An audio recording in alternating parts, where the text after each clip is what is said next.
mbokk yi Serigne Moustapha Sy kàddu yi mu wax kàddu yu ñàkk teggin la mooy ci yonent yàlla yi.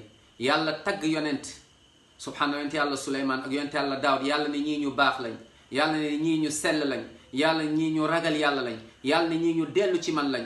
ah Serigne Moustapha Sy ne déedéet, ne lu yàlla wax du dëgg, ne déedéet lu alxuraan wax du dëgg.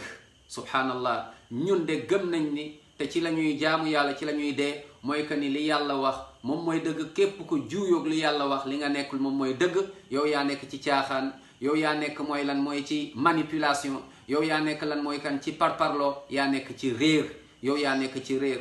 ndax lan mooy que ni bind nañ ko ñaata ay mbir la ñu bind yoo xamante ni juyoo naag jàngale alxuraan, juyoo naag yonent bi sallallahu alayhi wasallam jàngale.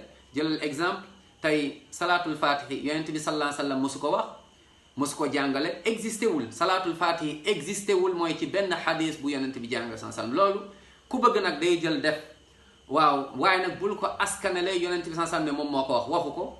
te li gën a doy waar nee nañ yonent bi sallallahu alayhi wasallam moom moo ñëw jox ko diw moo gis yonent bi sallallahu alayhi wasallam jahran mooy face à face, yonent sallam daal di ko koy jox. mais c'est illogique, subhanallah, c'est illogique.